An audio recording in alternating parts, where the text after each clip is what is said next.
everyone, and welcome to Flannel Legacies.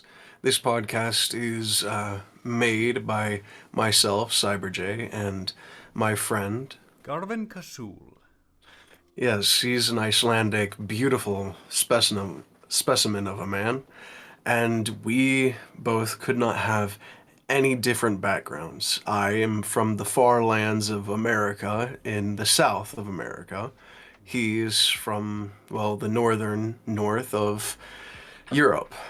Our ideas and beliefs are different, and while these opinions have kind of shaped our lives and our individual personalities. And so, we wish to bring that to the rest of the world. We wish to open the horizons from all over the world, and maybe hear from other places as well.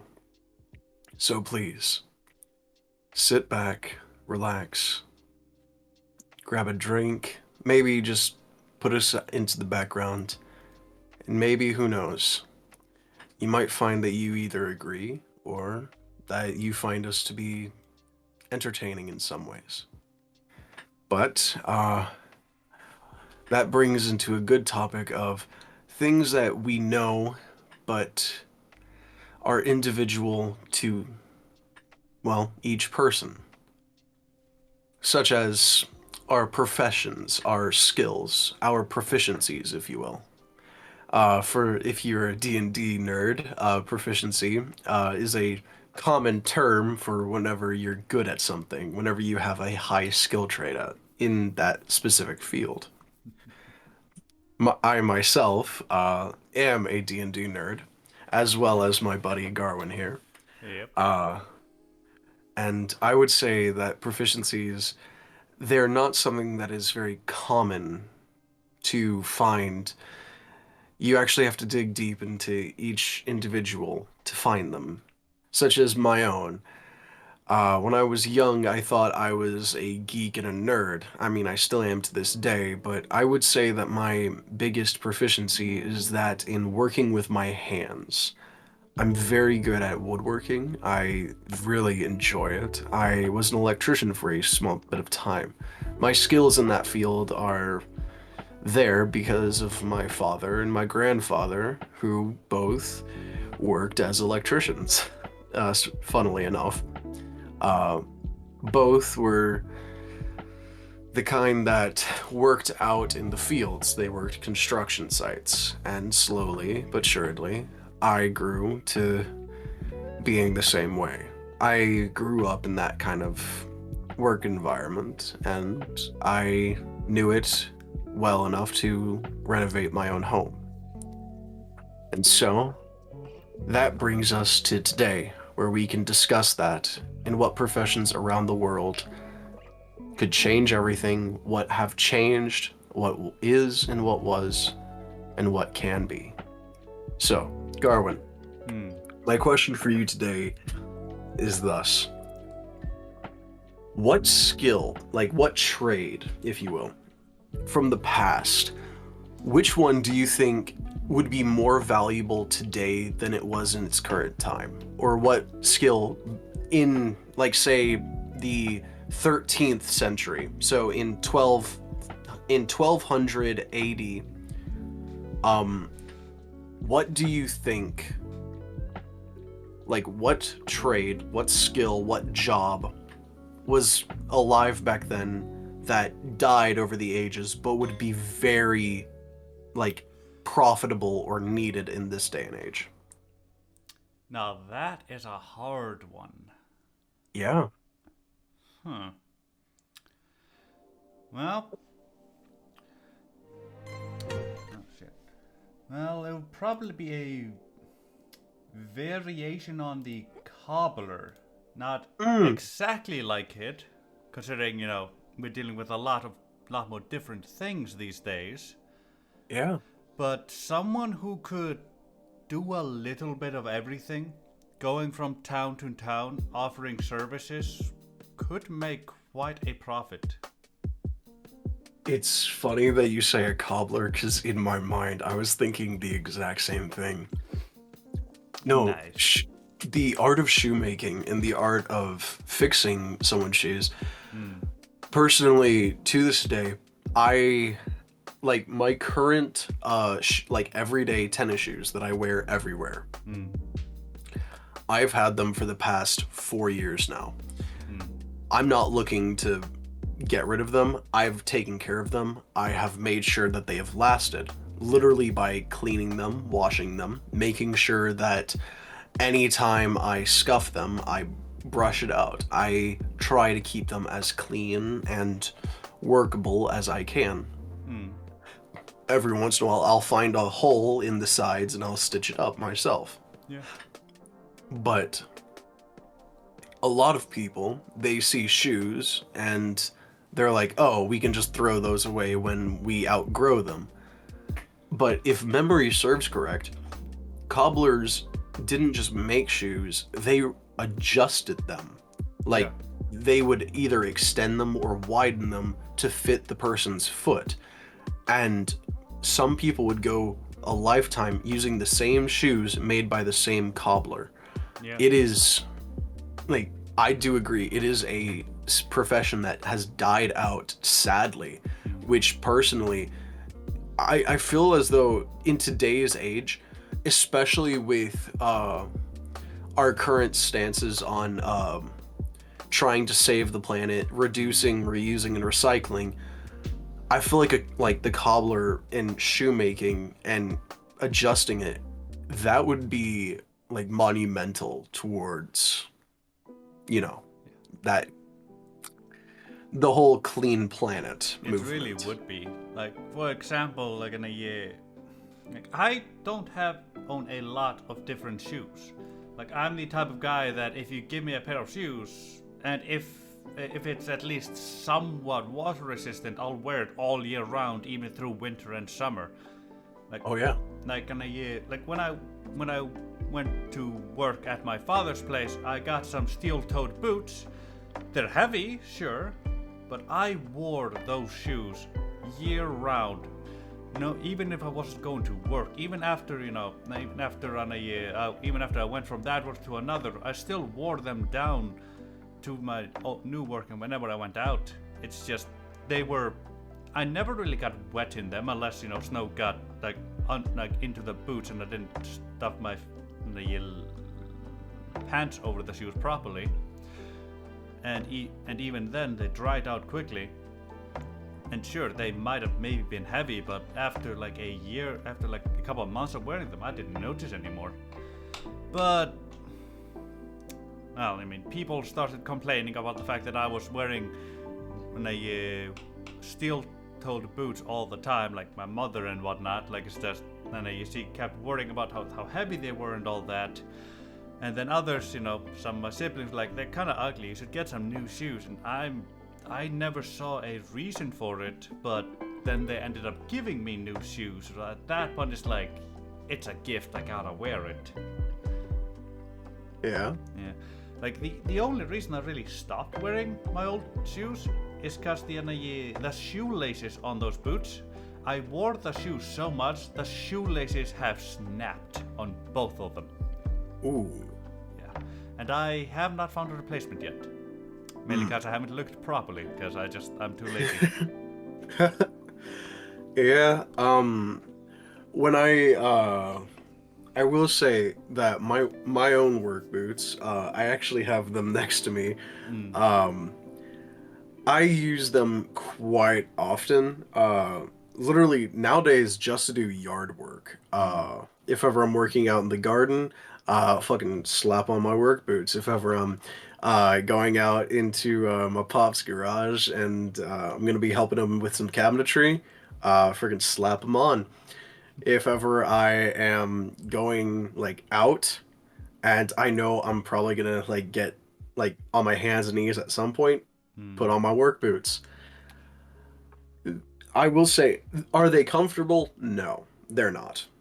Simply because it's steel toe, Mm. and as you said, steel toe, very very good if you're working. Mm. It if you ever drop something on your foot, it isn't gonna hurt you. Yeah. Like it won't hurt at all. It's literally steel around your toe. Yeah. Only downside to that is that it's freaking uncomfortable on the inside. Yeah, it can Uh be. it it takes a lot of getting used to. Hmm. And I've had those work boots for a long time now, and I have only recently started wearing them almost 3 times a week or more, depending on what I'm doing. Hmm. Yeah. Uh, Like, yeah. yeah, like for me, my work boots, they were like, I am not a picky guy. Like, I wore the same, like, the same jacket all year round because, like it was waterproof, it kept the wind off me, and it was warm enough. And then, like, it insulated the heat inside. And when summer came, I just zipped it down, and all the wind, like, kept me cool. I Yeah. wore that for so long that the sleeves were starting to tear. The the DC sign on the front, you couldn't see it anymore because like all the stuff on it had like fallen off. It was starting to become brown when it used to be You mean black. wait? You mean that? Hold on. I know the kind of stuff you're talking about. Yeah, That like it had it rubbery silicone stuff that like just yeah, falls off eventually. yeah. Yeah. Like and it was really comfortable for me because like it had like a fur lining on the inside on the chest area, so it was really good at keeping Oh, heat in. But then on yeah. the sleeves, it had then a I don't know what it's called, but it's a I don't know the English word for it, but it's it's another material that doesn't allow water to go through it all that well. I think I know the material you're talking about. I Yeah, don't know what it's called. I yeah. Like The best way how it I can it describe felt it like is, silk on the skin, honestly. yeah, it's very smooth. Mm. It's almost like threaded plastic in a way. Yeah, almost. Yeah, It's a very plasticky or plastic-like substance. yeah, I think it's I don't want to call it polyester, but it is a synthetic threading. It is synthetic. It's not an organic thread such as yeah, wool or cotton. It's yeah, nothing like that. yeah. Like the state this jacket had gone into, like like my mother and a lot of people that I that talked to me, they told me that when I wore it, like I looked like a hobo, and that my mother had often gotten questions from some people that she talked to that she knows, and asking like saying that like basically saying like like I thought I saw a hobo, but then I realized it was just Garvin. But Yeah, I just didn't care. I loved that jacket. It was so comfy. I had a But very then, similar jacket. yeah, like then my It was house burned down and the jacket was in it. So oh no. I never found another jacket that was the exact same way because they stopped Yeah. selling those like 2 years before I lost that one. I found another that was Yeah. really similar, but it's not the fucking same. And it never will be. Yeah, I will like say, the fur is different. It's a different type. It doesn't have the same synthetic thing inside of it anymore. I don't know yeah. what the fuck that those DC people are doing. Yeah, I had a very similar story to that. Mm. Except the jacket, let's just say it was no longer a jacket, it was a quilt with a zipper. It was a Oh. patchwork quilt with a zipper. Uh Mm. It was a purple Vans jacket that I wore from when I was 8 to when I was 16. Oh, beautiful. It was like a security blanket. And Mm. the thing was that when I was 8, it was oversized. It was a hand-me-down from my Mm. older brother before he left. So, when my older brother handed it down to me, it was already kind of stretched out. It had holes in the sleeves. So this is where I began to learn how to like do some skills by myself. This is how I Mm. learned how to fix things myself. I went same day to Joanne Fabrics that I got that thing. My mama, she took me in there and she brought me to the fabric area. We got a needle, a very good matching thread, and when we got back home, my mama, she taught me how to sew up the holes in that jacket.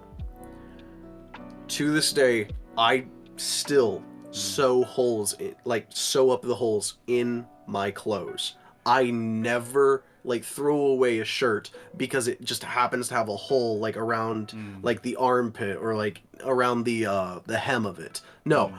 I never do. Simply because that wastes clothing. It I've really does. never understood how people can do that. I make adjustments to my own clothing, and it ties back to like the cobbler. Yeah. I fix my shoes.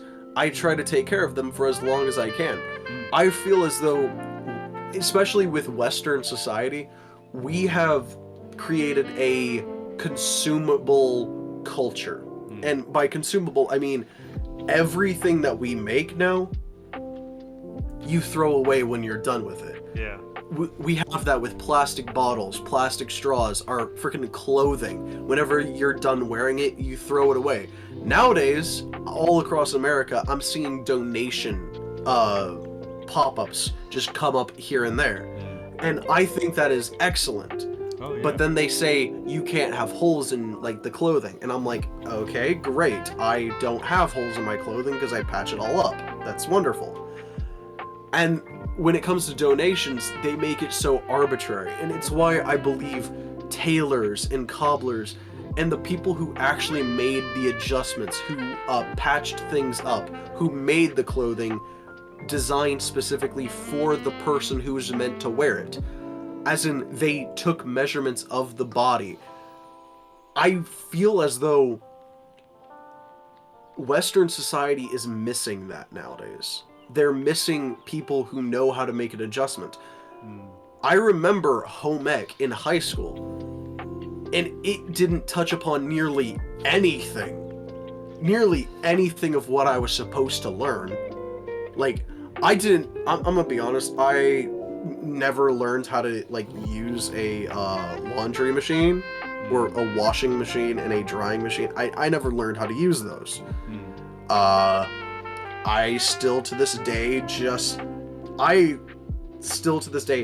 have to look at a list of things that I have to do in order for the machine to work, because every little thing has like a Venn diagram of what I'm supposed to do, like a flow chart, if you will, with those types of machines and with clothing. It's just so arbitrary. I don't understand that.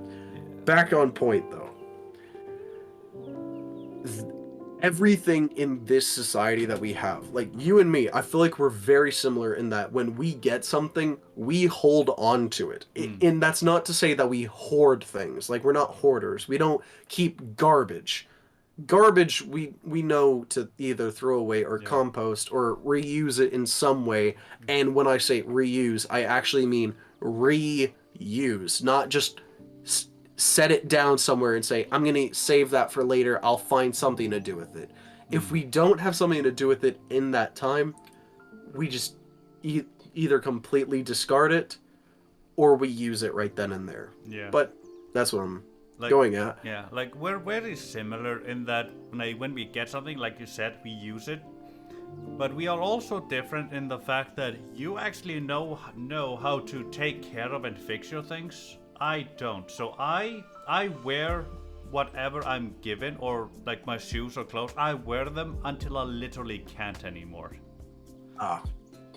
You see, that comes to, I don't want to say that I was poor. I'm not going to say I was, even though my family, we did not live in a good area of town or a rich area of town, but that doesn't mean we were poor. Yeah. You see, right now, my parents and my little brother, and now I, live in a very good area around Dallas.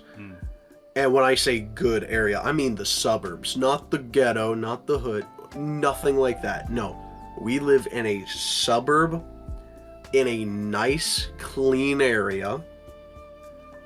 It's lovely. It has amenities, it has a pool, everything. Like, my family is now doing well for themselves, mostly because of the work that we put in. My mama, she worked. My pops, he worked. I worked. We all did our part. And after a long time, because my parents, they made me learn not to just consume things and never reuse them, because that is wasteful. It not only it wastes resources, it wastes money.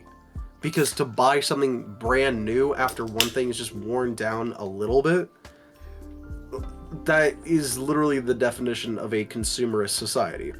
It's awful. It it's awful, and it's part of the reason why our planet is so bad. It's not just the mindset that we as humans have.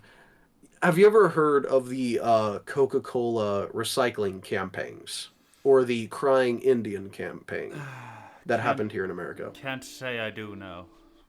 Okay, Like I so feel like I have, but I don't remember. have you ever seen like a glass bottle Coke? Yes. Okay. So, like back, geez, my pops used to tell me stories about this.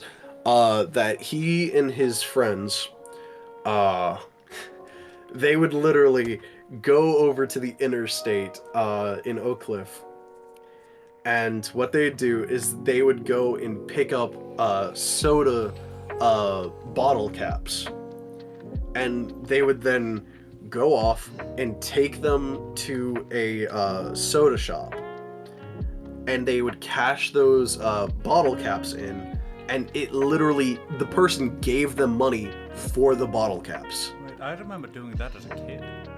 Yeah, and they would then in turn use the money to buy a Coke.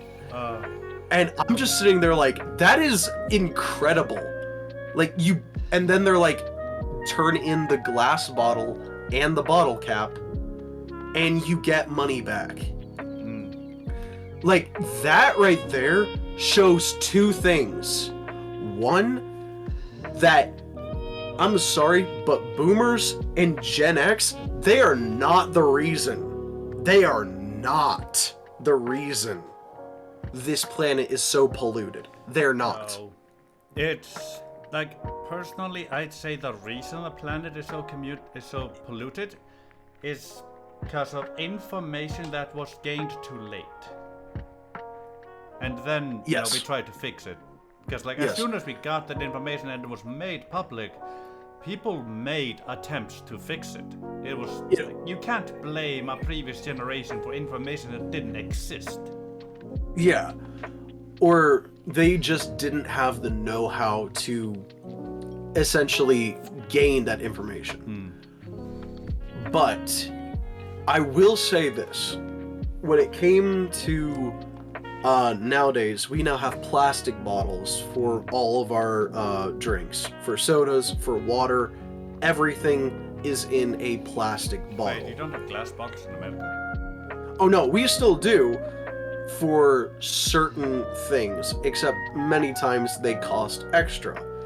Right now we have a spring water company.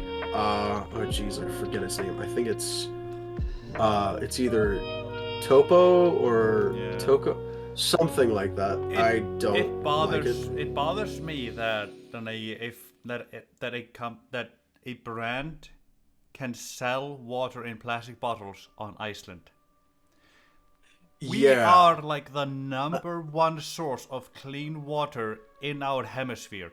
There isn't a source of polluted water on our island outside of sulfur and lava. Wow. We literally have three. What are they called? What's it called? Like what? Volcanoes. No, not that. We have 150 volcanoes. Aquifers? No, it's when a big part of land is like frozen over all year round. Oh, never glaciers. Yeah. We have like 3 or 4 glaciers here. Yeah. Isn't one okay? Forgive me if I'm wrong, but I saw this on National Geographic. I was watching a documentary while I was sick with COVID last week. Yeah. But I saw on Nat Geo that it's this really weird name, but it's this long expansion of white river-looking things that are just ice and snow that's just traveling downhill. Yeah, I think I know what you're talking about. Hold on. I have no idea how to pronounce that word, but Vatnajökull? that, yes, Yeah, yeah. It is it looks it is so the cool. largest glacier, did you say? Yes, Yeah, it is the largest glacier on Iceland. it is honestly from the bird's eye view that they were showing and like the panoramic scenes that they were showing, it looked beautiful. It looked stunning. If I could go to Oh no, we Iceland to have visit 7 you, glaciers. Or what? maybe even 8. Amazing. You know what an aquifer is, right? Yeah, it's a source of water from the ground, some usually Yeah. underground. So here in Texas, where I live, for those of you who couldn't figure that out from me saying Dallas, um,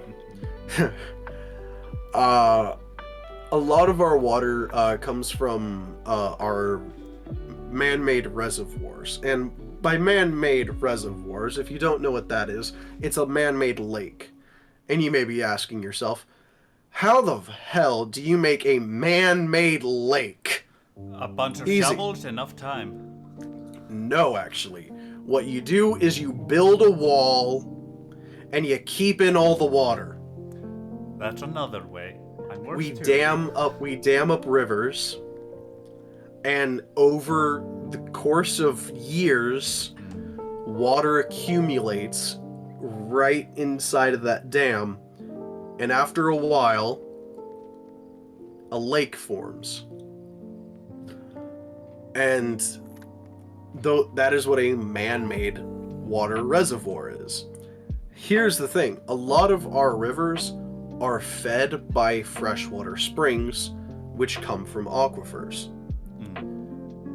Now, out in the panhandle, if you, Garwin, I know for a fact you have no fucking clue what the panhandle is. No.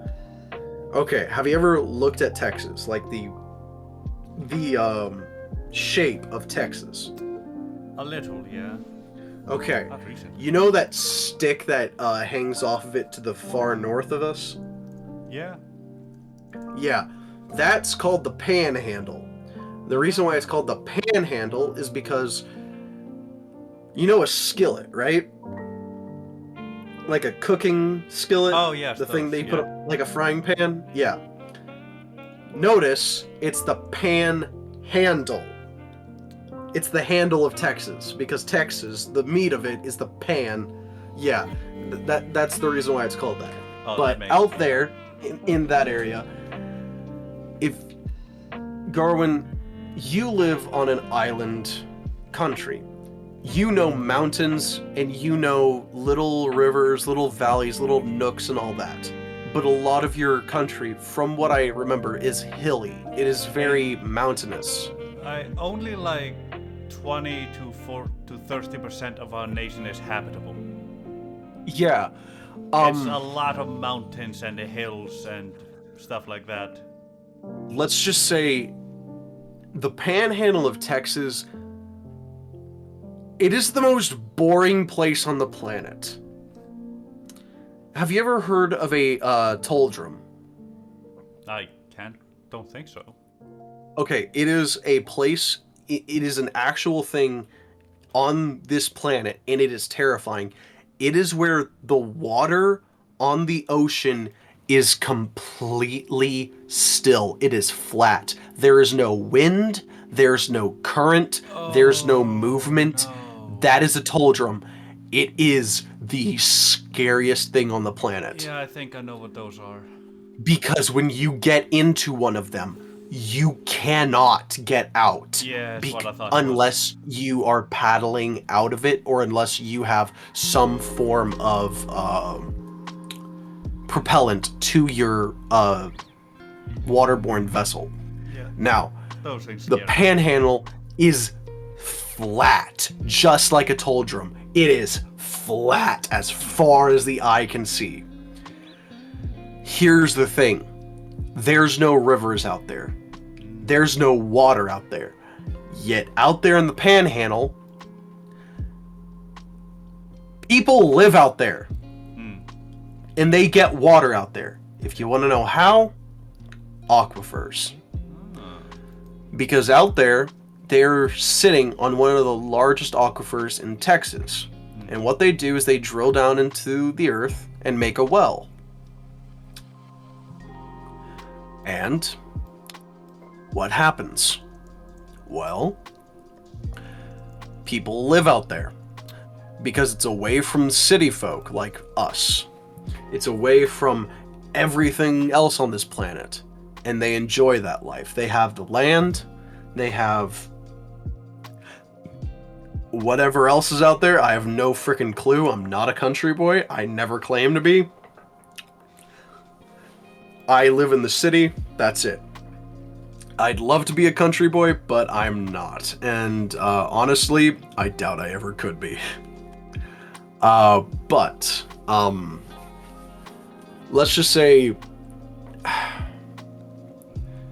especially when it comes down to that area of Texas, aquifers, they're so important because Texas, a large bit of it is arid. It is not temperate. It's not a rainforest. We don't have a good climate. We don't get much rain.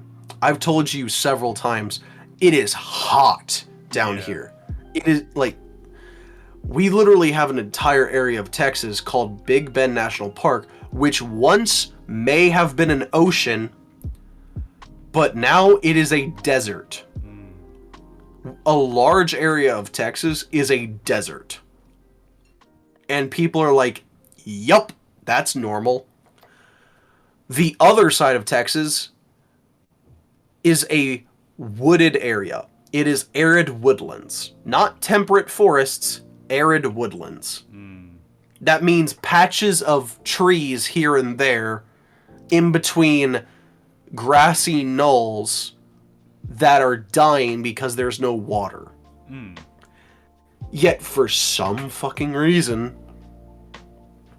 we chose to live here. Well, you know humanity. It sees an empty spot on the map and goes, okay, we can live there somehow. Take Los Angeles, for example. There is no river in that area. Yeah. So how did they supply water to that area? Well, this is what they did. They made a man-made river. They made an aqueduct, a canal that literally ran from the nearest water source all the way out there to supply water for millions of people. Yeah. Like, there's something about humanity. Like, for example, Greenland. There's a situation there that comes about every year or like every couple of months. I don't know the exact detail, but basically it gets so cold that if you stand outside for more than 10 minutes, you die. Whoa. Okay. And people live there despite that, enough to have a population chart on Wikipedia. Enough to count as... At some point, they used to count as their own nation. I cannot, and will not, claim that I know cold. The coldest it ever got for me was -14 degrees Fahrenheit. For you, that would be around negative... Oh, jeez. For Fahrenheit, 32 is freezing. Like, that's freezing temperature. For Celsius, 0 is freezing temperature. Yeah. But in Fahrenheit, 32 is freezing temp. And in Vermont, the coldest it ever got for me was -14. That's it. Or maybe -4. Let me see. -14. It may have just been -4.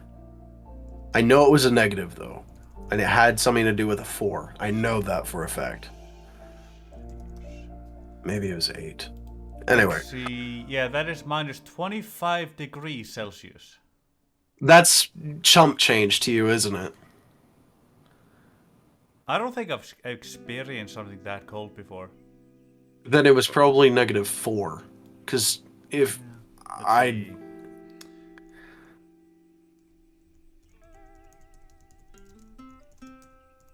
let's just put it this way, it was fucking cold. Yeah. Yeah, the coldest it's ever been on Iceland was minus 39.7 degrees Celsius. Jesus. Yeah. No, now looking back, I'm pretty sure it was -4 degrees Fahrenheit. Pretty sure. And that was in Vermont. Yeah. And that's the coldest I've ever experienced. I don't think I'd ever want to go any colder than that. Because at that point, I couldn't heat my home. I genuinely couldn't. Now, I do want to say, I'm not an HVAC person. HVAC meaning heating, air conditioning, and ventilation. Excuse me, heating, ventilation, and air conditioning. I was an electrician. I know carpentry. I know a small amount of plumbing. I know tailoring. I know cooking. And that's pretty much it. As far as my skills go, that's not much. In terms of some people, I can do some programming when it comes to web design. I know how to change cosmetics. I know how to change color values. I know how to create shapes using programming. That's about it.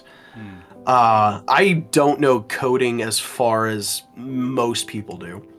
Like, you're a mod developer. You probably know way more than I do. And like I said, all I know... That really depends. Like, if we go with Medieval 2, because I know its file format specifically. Any other game, I wouldn't know what the fuck I'm doing. I might be able to figure it out, given time, but to begin with, I would be like, it would be like staring at Greek. Yeah. But like I was saying, though, my skills are personalized to myself, to my own experiences. And to what we were saying about earlier as to, like, historical trades and skills that have kind of come and gone, have you ever made your own butter before? Like, no, I'm not making a joke here. Have you ever made your own butter? Yeah, and I'm thinking back on a memory because my mind is fuzzy usually about these topics. I have once, but I was around 6 to 9. And I was staying with I was staying with a family in the I want to say countryside, but that's also wrong. They were one of those people that like an old style living. Like, they weren't doing it like forever. Yeah. They were just doing it temporarily. So I was staying with them in one of those old houses we have here in Iceland that the walls are made of wood and dirt, and the ceiling has like grass growing over it. Yeah. Yeah. So I helped make butter then, but it's a vague memory that I don't remember well. Yeah. You've done something I have never done. I have never wanted to do that. Churning for butter. I don't know anyone who's done that. Well, now I do. But I don't know anyone in America that has ever done that. Yeah. That is a lost skill here in America, to take milk and make butter. I remember being really sore after that. Yeah? Yeah. I'd imagine, yeah. It was a lot of continuous movement, my man. Up and down, up and down, up and down. Hey, you're a guy, you should be used to it by now. Hey, I was 8. I wasn't hormonal yet. Oh, It was good practice, don't though. say that. Oh, dude. Hey, it was good practice, though. It really helped me Oh develop yeah. skills for later in life. Oh yeah. I'll explain my stamina today. Jesus Christ. But yeah. Um, I don't know of anyone who, like, personal, like, IRL, I know no one. I know no one who's ever churned for butter. I know no one who's made their own butter. I know people who can cook. I know people who have made their own alcohol and have distilled their own liquor. I know people who have made bootleg whiskey. Yeah. And it's delicious. But I know no one, not a single person, who makes their own butter, who makes their own jams, jellies. I don't know anyone who does that. I know there are people that do it. But at the same time, I also have to think those people don't need to exist anymore because we have created a manufacturing process for it. Yeah. Like here in America, you have heard of assembly lines, correct? Yes. Where we have these big factories that people go into work and one person does one thing, another person does another, and it's just literally just a line of people that do one job every single day, all day long. And it's the same task, the same thing on each individual item that comes across their desk. They do the same thing to it. That's an assembly line process. And that is what we have done to the food industry. That's what we've done to butter. It's what we've done to jam. It's literally what we've done to so many things. And nowadays, It sounds like when I was slaughtering fish for a year. yeah. Yeah. It's just like get fish, hammer, get fish, hammer, ice. You don't have an actual hammer, it's a machine, so you just get fish, head in, get fish, head in, keep it throwing. Yeah. Though, to be fair, we switched up who did what, so that helped it. Yeah. Sounds a lot. Okay. I don't need to like tell you about like going fishing. You know I love fishing. Yeah. I've told you this like several times. I've talked stories about it. I probably went fishing more than you as a kid. You probably yeah. went more than me growing up. And you went when you got older. Yeah, to this day, I still enjoy going fishing. If ever my buddies call me up, I'm going out in that lake. I don't care if it's raining. I don't care if it's at the middle of the night. Actually, I will say middle of the night, best time to go. No, hear me out. It's because fish are attracted to two things. One, light, and two, if you're using live bait, literally gut some fish and chum it up, like shred it up, chum it up, and get real good that fish attention. Put it into the water. Don't use a net, no. Just put it into the water. It puts them into a frenzy because they're like, oh, this area is full of fish. We can easily do this. It's a school of minnows. Like, get them. And that's perfect. Another thing is take your paddle. If you're using a rowboat, take a paddle and slap the water several times because some fish are attracted to vibration. There are so many different ways to do it. But at night, what you do is you get a small light, a beam of light, and you shine it above where you're fishing. The fish are attracted to that light. So you can just throw your line in the water and just wait for them to come to you. It is so good to go fishing at night. Oh, I love it so much. But like I said, if my buddies ever call me up, I'm going out there. I know how to hunt. I know how to fish. I don't know how to survive on my own, though. Honestly, if the apocalypse ever happened, like a zombie apocalypse ever happened, if there was a community of people, then I could survive. Because everyone's collective and culminative skills would get us through it. We'd all teach each other what we know. But because of the current day and age of specialization into each individual trade, like, for example, with electrician or electrical work, I was an electrician. I would love to say that I still am, but because of how my body is, I can no longer be. So,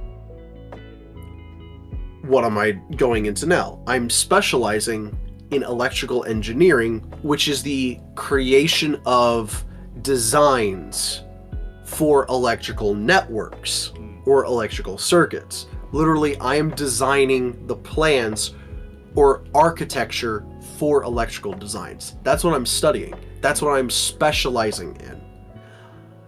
Another thing is service electricians. They specialize in maintenance of maintaining the electrical circuits that are already built into a building. They make sure that nothing bad happens to them. They make sure that they're not wearing down. And if they do wear down, they go in there and replace them. Construction electricians, they're the ones who put the crap in. There is so many different specializations to that. It is incredible.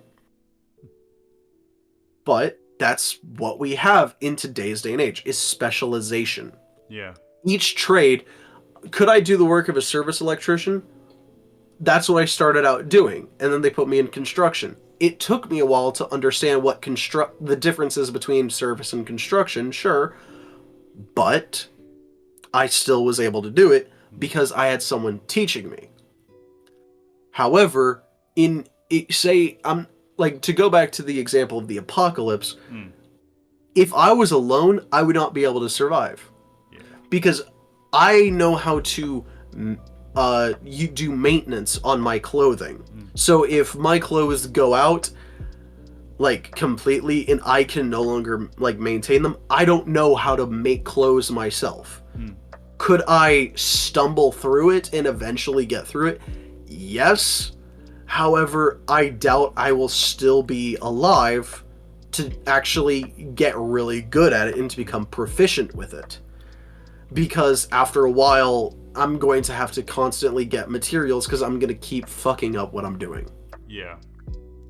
And I feel as though that is what's going to happen with so many people, because a lot of people have forgotten how to do things. And that's not to say that, oh, we're born with innate skills and talents. Not in the fucking slightest. No.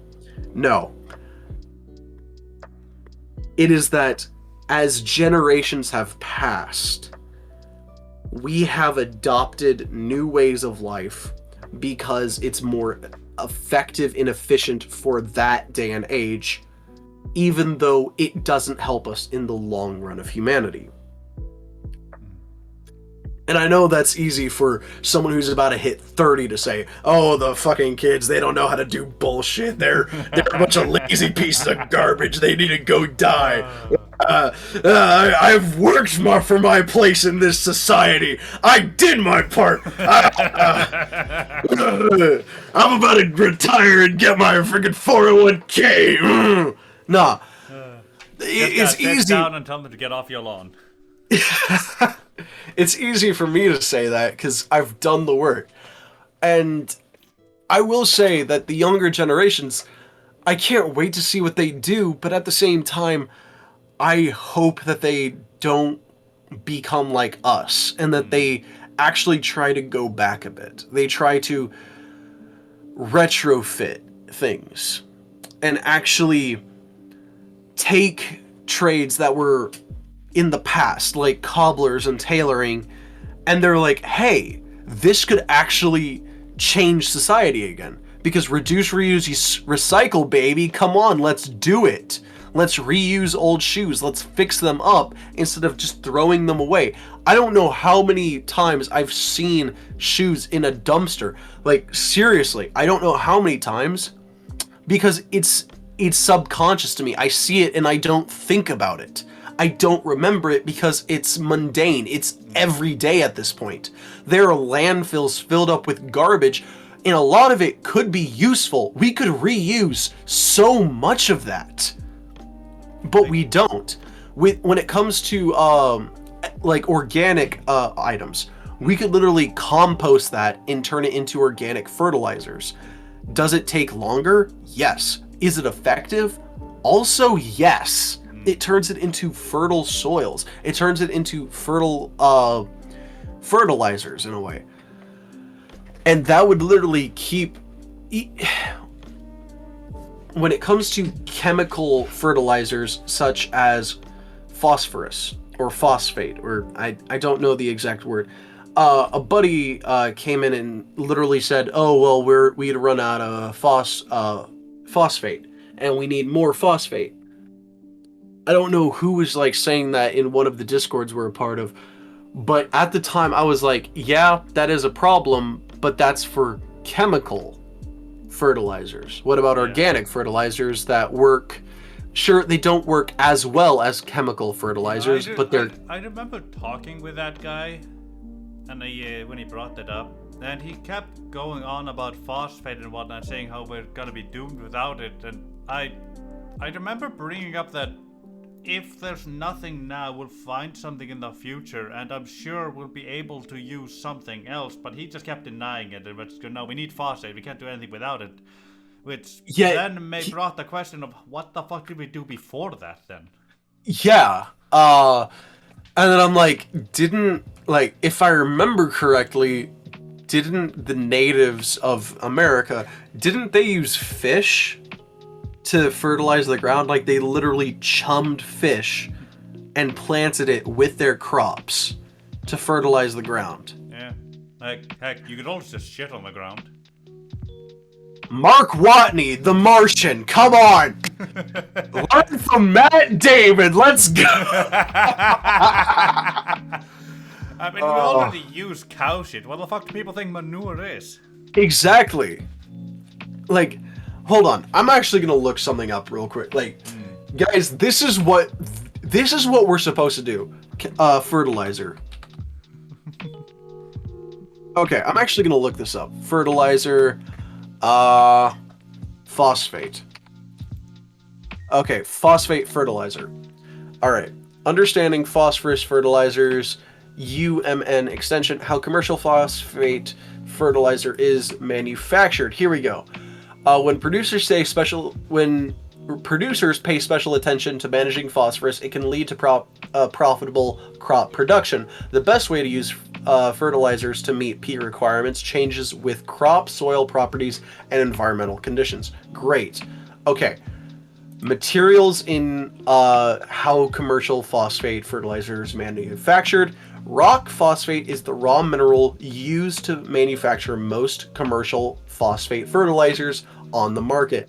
In the past, ground rock phosphate itself has been used as a source of P for acid soils. However, very little rock phosphate is currently used in agriculture due to low availability of P in this native material, high transportation costs, and small crop responses. Process. Commercial phosphate fertilizer manufacturing begins by producing phosphoric acid. The generalized diagram in figure 1... Okay, hold on. No way. Okay. There is no manure used in phosphate fertilizer. Huh. There's none. Okay. Next question. Which fertilizer works better? Okay. Is best for vegetables. Let's see. Okay.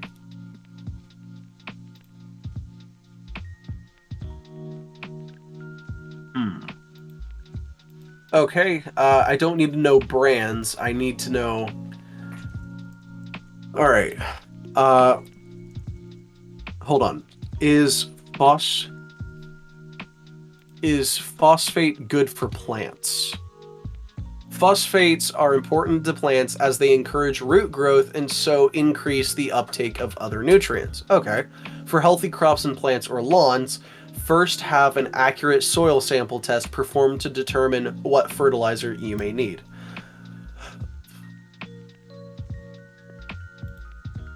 All right. Is phosphate a better fertilizer?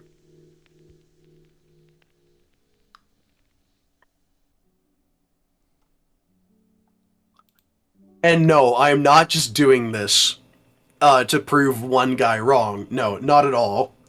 I'm doing this because I'm actually curious about this because this is actually now interesting because it brings apart the topic of reduce, reuse, recycle and how we're actually going to get around this problem. The driving factor of humanity. It's how we reached space, how we first realized that a rock can kill a person, and how we made nukes. Curiosity. Uh-huh. Well, actually, no. The reason why we made nukes, Everything used in the process of creating nukes was discovered at least at some fundamental level because some guy was curious about something. well, yes, but also they wanted to stop the bloodshed of World War II in the shortest time possible. They wanted to build a bigger bomb.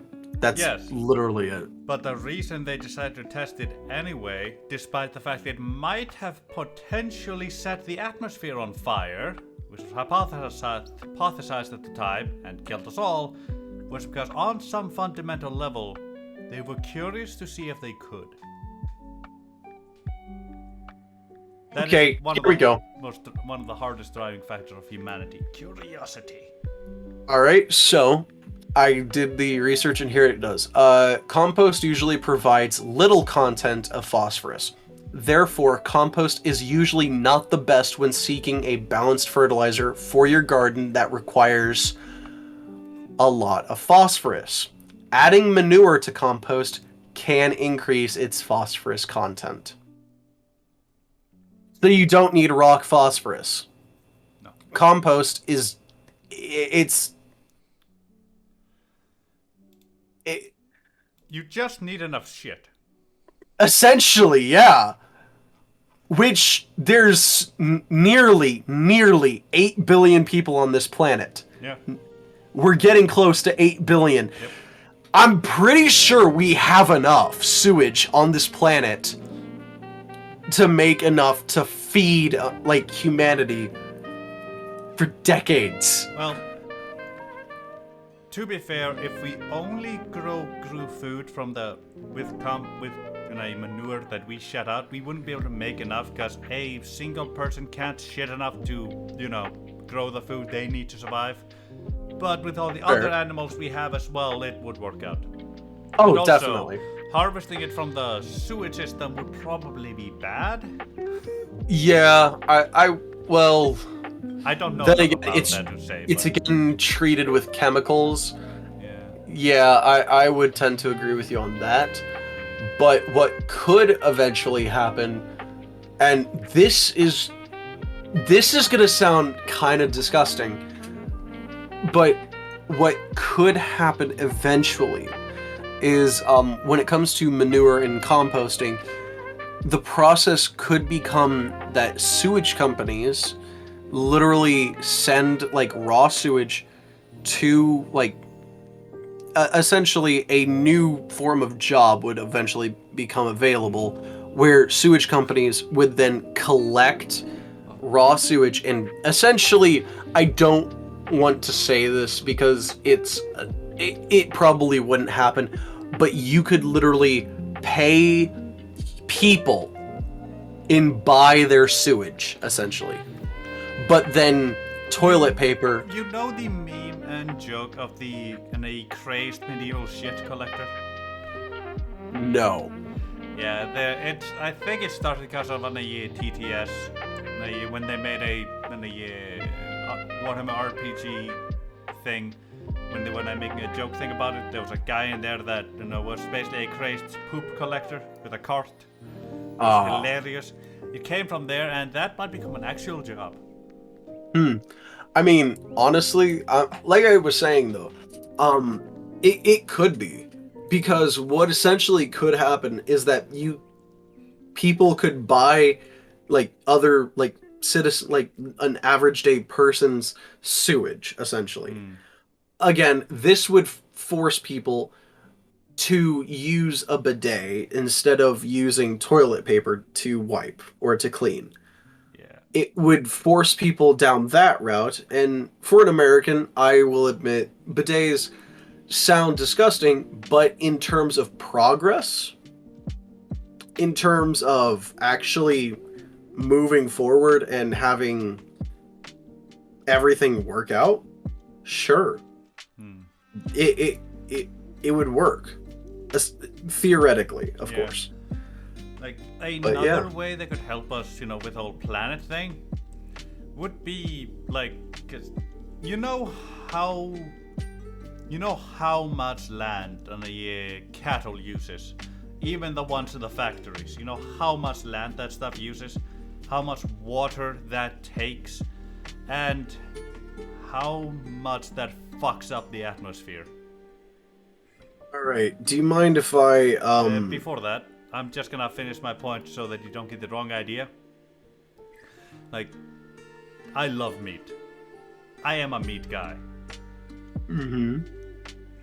But whether it's in our generation or 2 or 3 generations later, which honestly I prefer because I like my meat, we might move from cattle to crickets and other bugs and harvest their protein and meat because it is a lot easier on the environment. It's more economical and it takes a quarter of the land, if even that. And the Yes, leftover land might go to actual farmers. I will say my dad, Mm, his culture. yeah. I know for a fact that there are certain delicacies in that area of the world where they will grill or roast Mm, large insects, mm, and for some reason it is delicious to them. It's a delicacy to them. yeah. To me, whenever I see a large roach, all I'm thinking is fuck off. Yeah.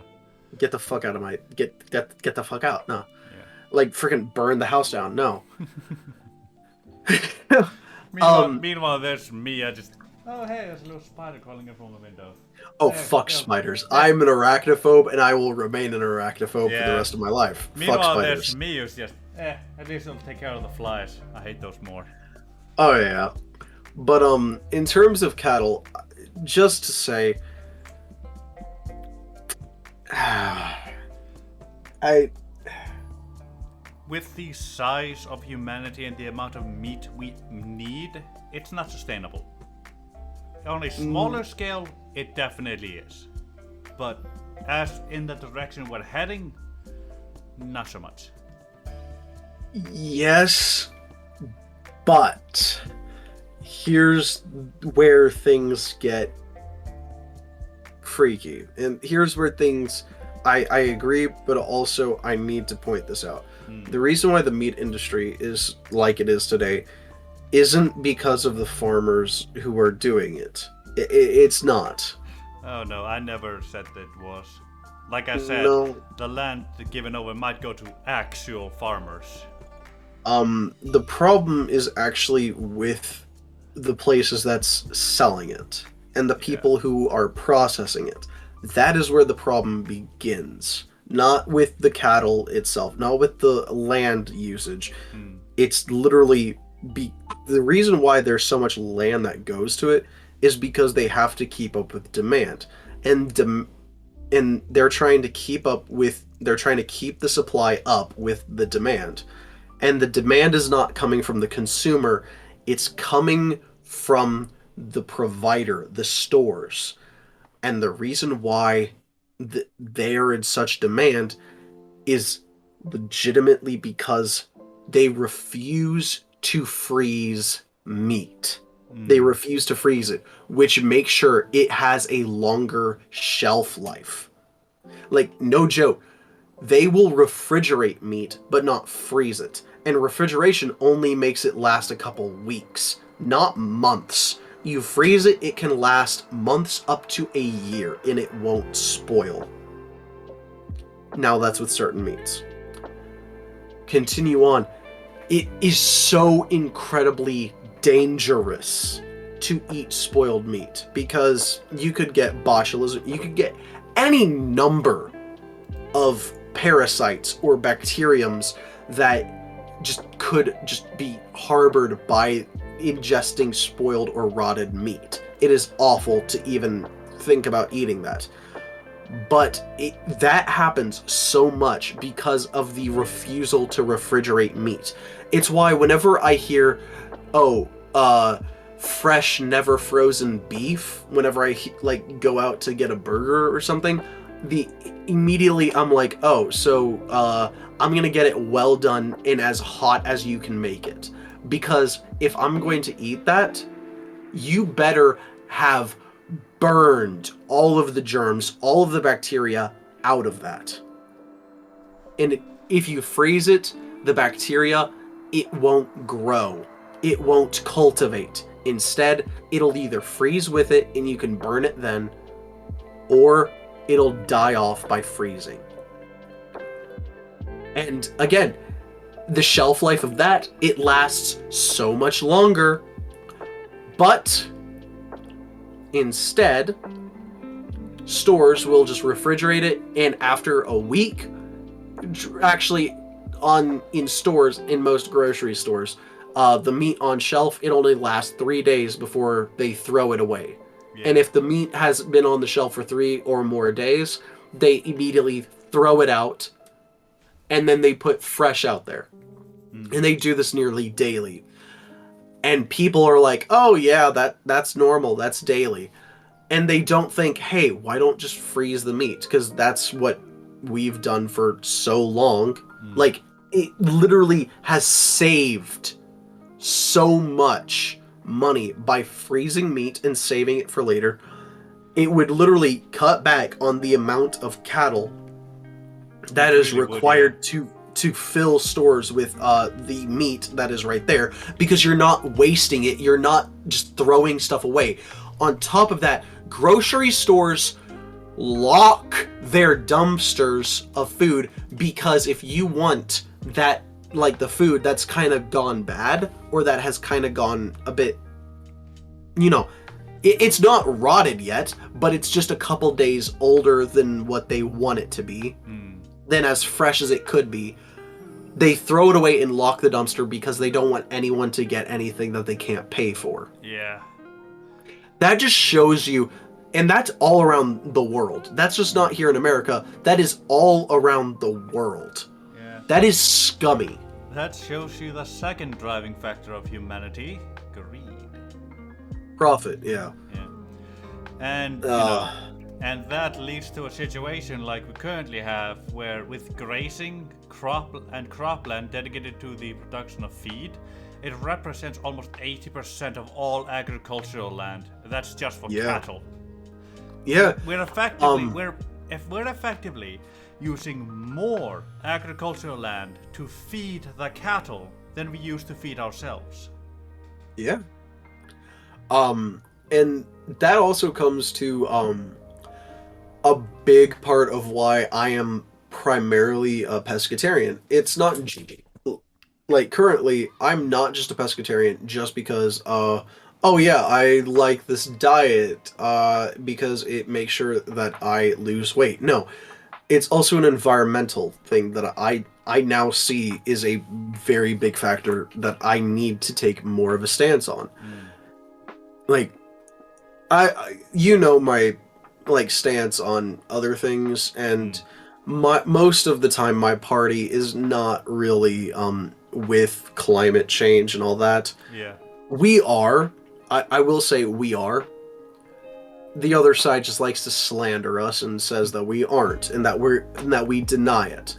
We don't deny it. We just want to come up with an actual idea that will work. that won't cause us to go all the way back to the Stone Age. In other words, we're trying to come up with a way to slowly work in new ways that are green and that will save our planet, and create the infrastructure to continue with that without driving up the prices of everyday necessities, such as utilities for water, electricity, oil, everything that we currently need as a society. Do I think fossil fuels are evil? Yes and no.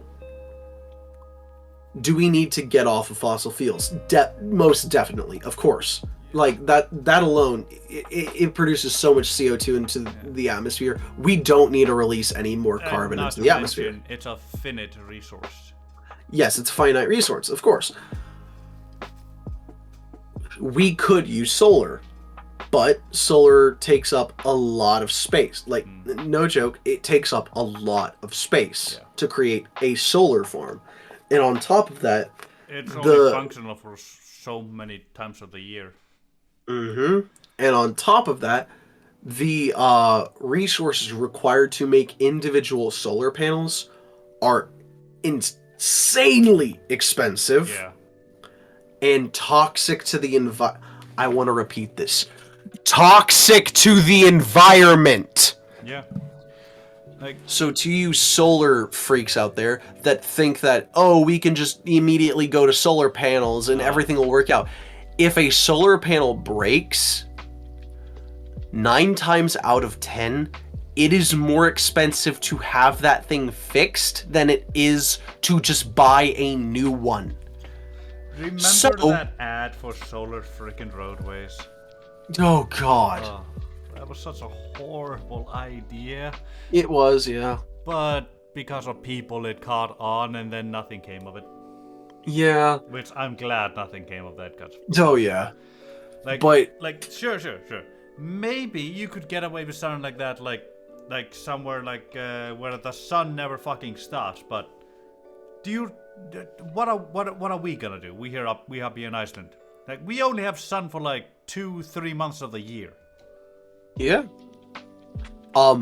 Another alternative that we do have is hydroelectricity, which, no joke, have you ever heard of the Hoover Dam?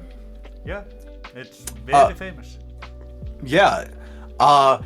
It provides enough electricity not only to power all of Las Vegas, which, by the way, uses more electricity than most cities in the United States, than most of the larger cities in the United States. That it is a massive thing, just because the lights that are always on in that city, that are always flashing and blinking, it's Sin City for a reason.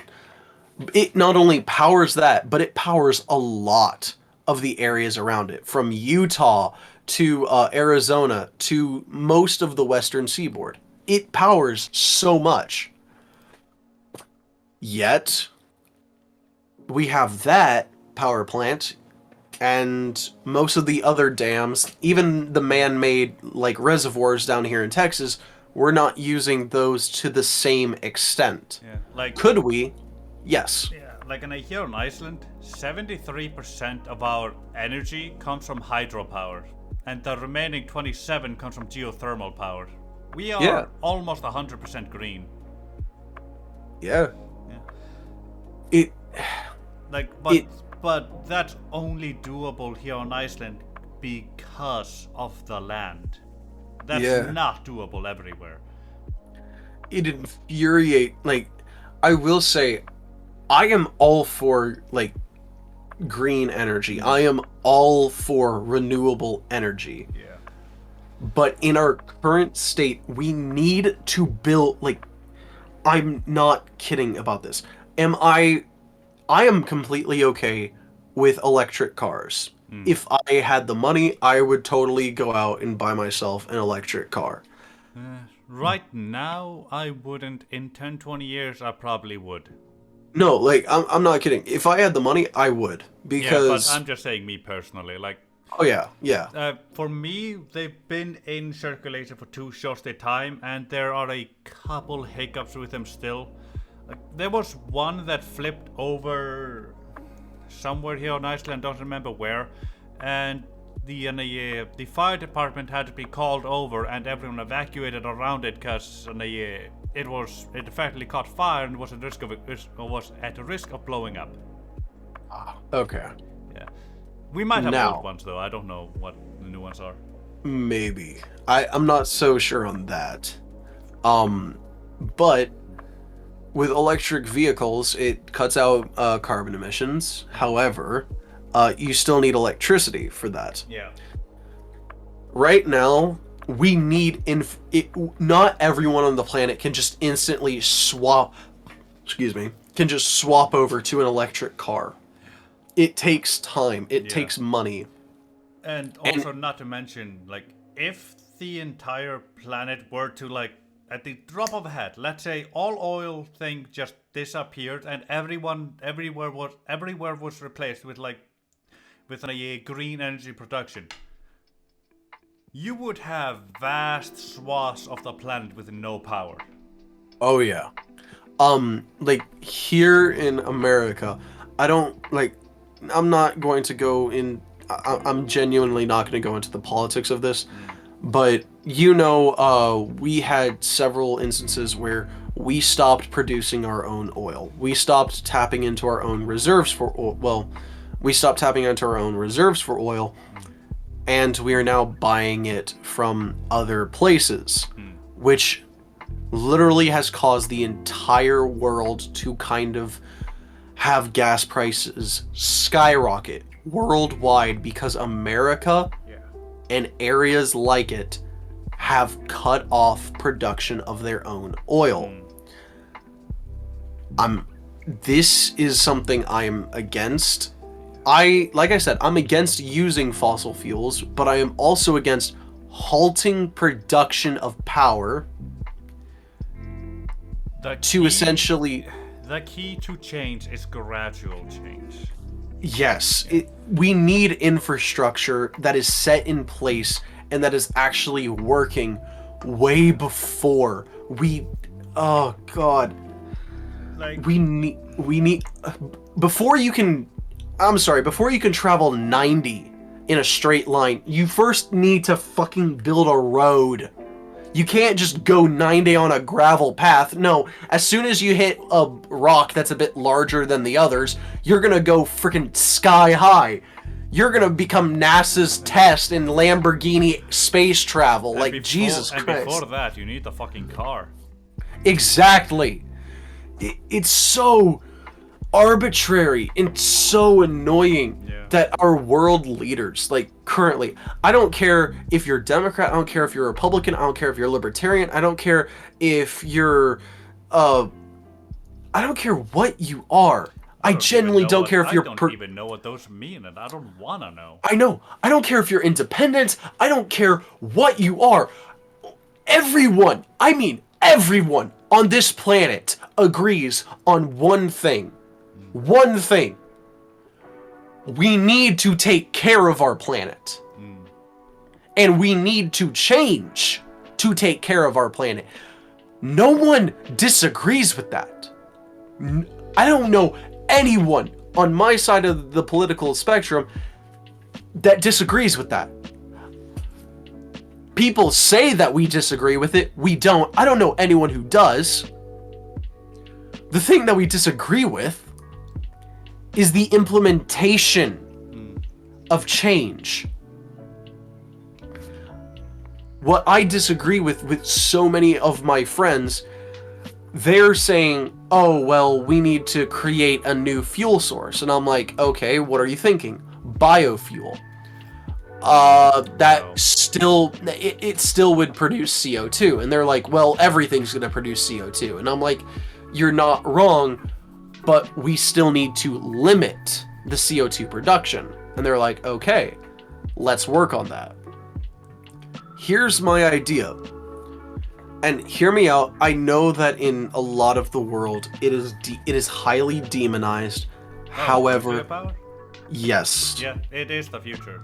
It it's actually come to a point that ever since Chernobyl, it's been so demonized and vilified that it's halted our progress. yeah, Especially since today, it is the safest form of energy production we are capable of. and cleanest. Oh yeah. I want to say this.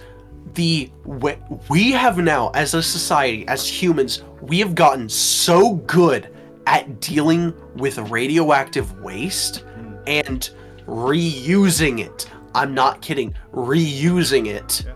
Like, have you watched on a Kyle Hill's videos on a nuclear power? I have been told so many times to watch it, and I still haven't You really need because to. It is so I important. need to. As an electrician, I need to know because I'm like, is it possible Yeah. to, like, no joke, like, nuclear power, it is demonized because not only Chernobyl, but the Japanese nuclear plant that Yeah. was hit in that went into the water, and so much pollution went into its waters, and now like I they're will trying to say, clean it up. so far as far as I've noticed, looked into things, the only times nuclear power has ever been harmful to the planet was one, when it was in its infancy, and two, when absolute idiotic morons were allowed near it. Negligence, yes. Yeah. Thank you. And like I said, we've come so far in technologies and advancements. To tie this back in with Not to mention, like, it's come to a point that even after we've used certain nuclear, like, for some of these nuclear things for like, reuse them so much that they can't be reused anymore and they're just irreversibly radioactive, it's come to a point where we can encase them in so much cement that two trains crashing into one will not leave a dent in it, and we bury that shit so far down underground that by the time it comes back to the surface, it's no longer irradiated. huh. Oh yeah. Gorgeous right there. Oh yeah. Thank you. Thank you, Garwin. Thank you. Now, again, I just want to reiterate this. I am all for alternative energies to fossil fuels. Fossil fuels, are they needed currently? Yes. Do I disagree with their use? Also, yes. But I am more against the altogether banning of usage of fossil fuels in the immediate future than I am in their usage in the immediate future.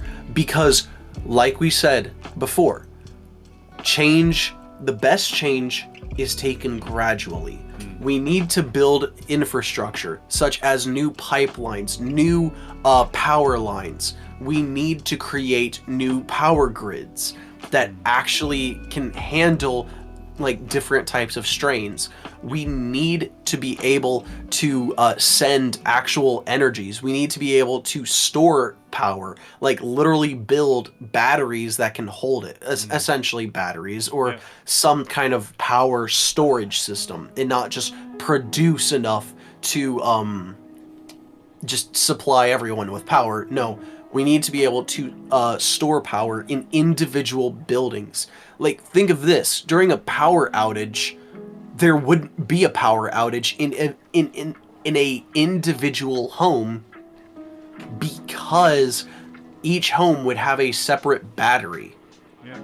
And if ever their electricity bill was a bit high for that month, and this is here in America, if their electricity bill was a bit high for 1 month, what they could do for the next month is expel energy from like their personal like home battery to lower their energy bill, if they knew that they probably wouldn't have a blackout, or just deal with the blackout as it comes. That alone would be an amazing idea. Sure, it would cost millions of dollars, but here's the thing, and this is just to say that my world, like my country's leaders are idiots. Like the past 5 leaders, I want to say, have been idiots, and our current one is also an idiot because I want to say all of our world leaders are kind of idiots at this point Yeah. because they're wasting money on like playground, kindergarten insults. Yeah. Like I'm sorry, it's literally right now what's happening in this world is essentially our world leaders are going to the playground and saying, nah, my dad can beat up your dad, and it's like my nukes are bigger than your nukes. Ha. Yeah. My guns my guns are bigger than your guns. Huh? It's it's stupid. The It's people are the ones who are suffering, and the world leaders are the ones who are causing it. And we're just dumb enough to just say, "Well, that's the way the world works." yeah. It's really sad, honestly, when you look at Yeah. how the leaders of our nations act. Oh. Uh, like, I'm gonna be honest, I didn't even know that on a like I didn't even know that Biden was in the office until like a couple weeks ago. Yeah. Oh, here's the thing. I actually did some research into him. Back in 1988, he ran for president. Way back in 1988. This is essentially in his prime. Like, this is when he was much younger. I was born Do you know why he didn't become president back then? Because he lied. A massive lie, by the way. Like, massive. He literally said he graduated top of his class with a full academic scholarship. Had about, I think, 3 degrees. When the truth is that he graduated near the bottom, 78th in his class. He didn't have a full scholarship. Instead, he didn't even have a half scholarship. And he only had a half degree, not 3.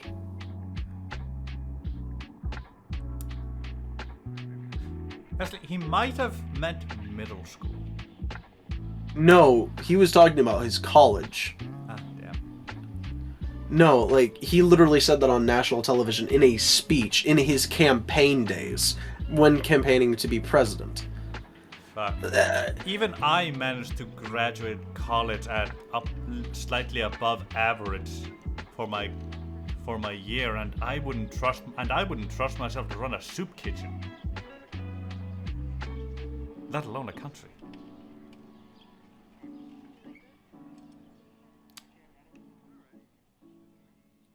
You there, Jay? Yeah. So, have you ever heard of the 1994 crime bill? I No, I don't think I've heard of that one. Okay, so um let's just say this is something that I, as a person who has witnessed the atrocities of our police system here in America, I can guarantee you, it is awful. Because the 1994 crime bill, it was called the Violent Crime Control and Law Enforcement Act. But it is also commonly known as the crime bill. The thing about it is that it is the exact cause for mass incarceration since then. It's why a large amount of the low-income neighborhoods in this country have such a massive amount of police brutality around them. Like Because of that. I can definitely tell you a partial part of that was probably driven by the labor you can get out of prisoners. Oh yeah.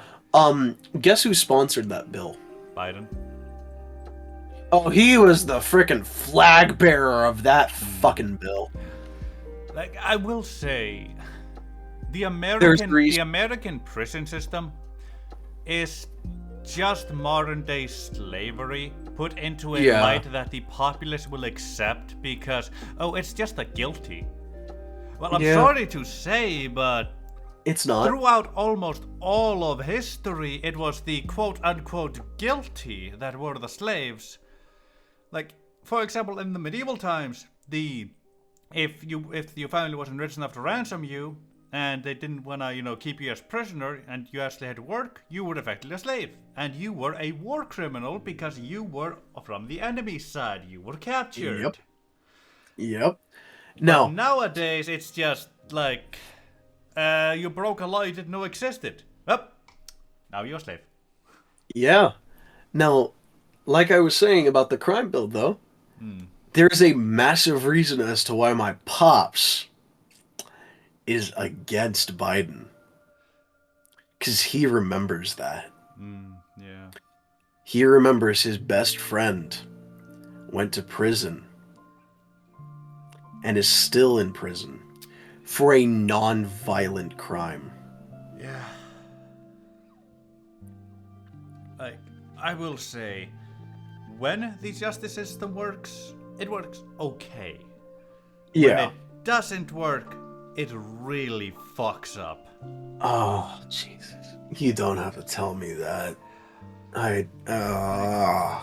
Also, like the whole police brutality situation, I will say, like, it's a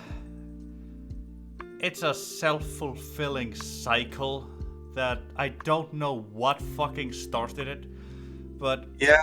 but nowadays, the way it is now, it's effectively it is good cops enter service. They go to minority neighborhoods where the culture is effectively anti-cop, and some people are encouraged to attack them. Good cop enters, it turns into bad cop, starts treating people badly, leaves, and then because they treat people badly, that culture gets continued further, and this has become a continual cycle that feeds into itself. Darwin, can you please come to America and just fucking come to my old neighborhood and fucking just scream that into a megaphone? Well, Like, I am I'm sorry, not but kidding. I would need a couple seconds to get through that line, and I'm afraid I'd be shot by someone before I got to it because it You sounds would be. bad. At Oh, first. you would be. Yeah. No, you would be. Like, Understand. like I am smart enough to see the flaws in situations, but I'm also smart enough to realize social taboos. Oh, understand. I'm completely for cops. Yeah. I'm against cops that think that they are immune to the law or that they are above the law. I'm sorry, cops uphold it. Yeah. They are not the ones who make it or anything else. They enforce and uphold it. Cops are servants of the law. Exactly, they are servants of the people. That does not mean that they are your own fucking personal protection squad. No.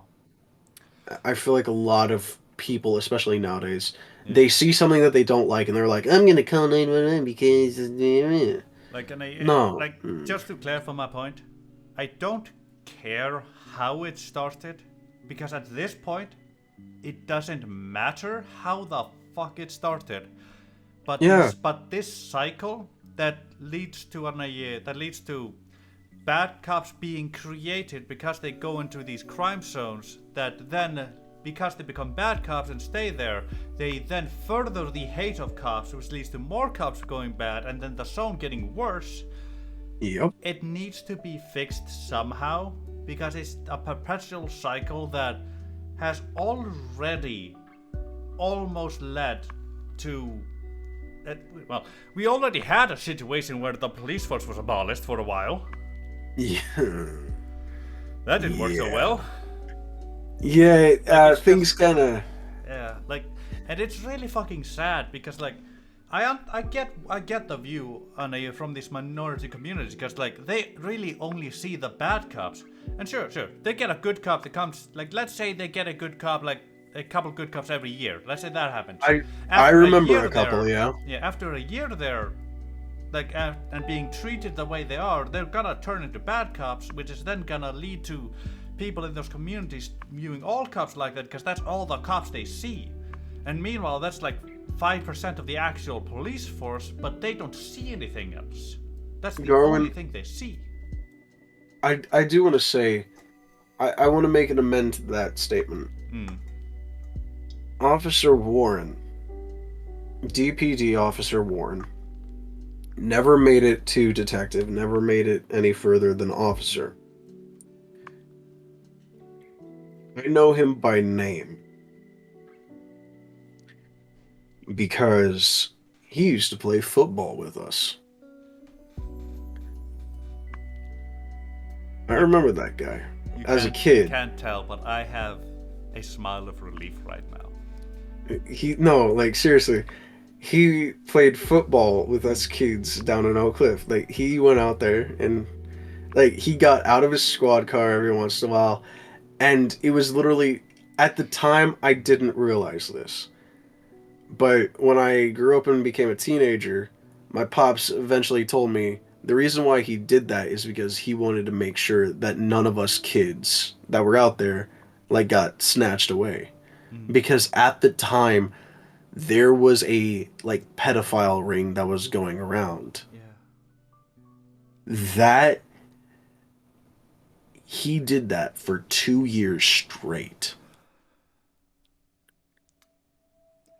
And I don't know what happened to that man, but after 2 years, I didn't see him in the neighborhood anymore. I didn't see a squad car in the neighborhood anymore. Mm. I don't know if he retired. I don't know.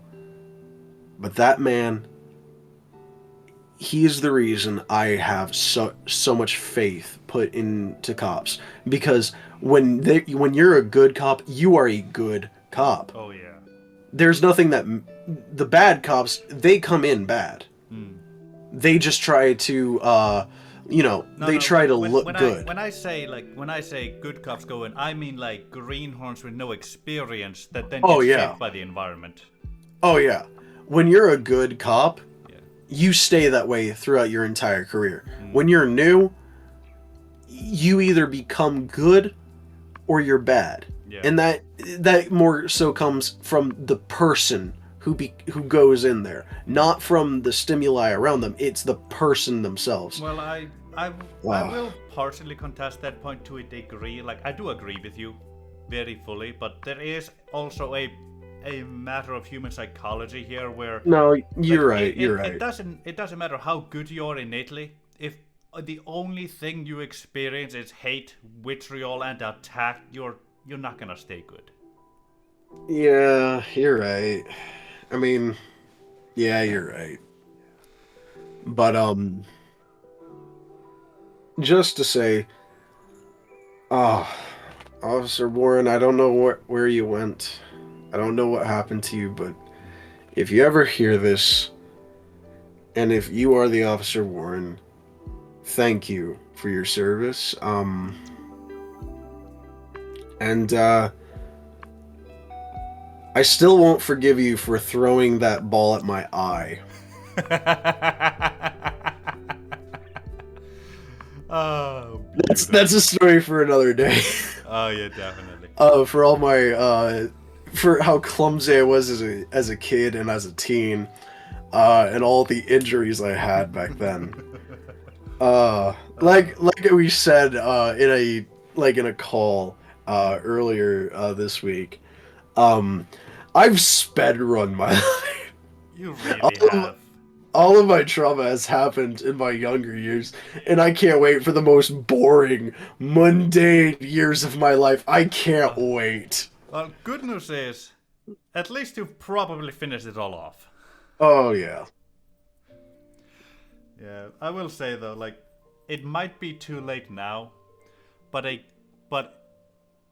cops really needed to, like, be less distant from the communities they patrolled, like less Yes. behind the car, less inside the car, and more just walking around with people, Oh yeah. like just communicating and just like Warren, for example, Oh. playing with kids.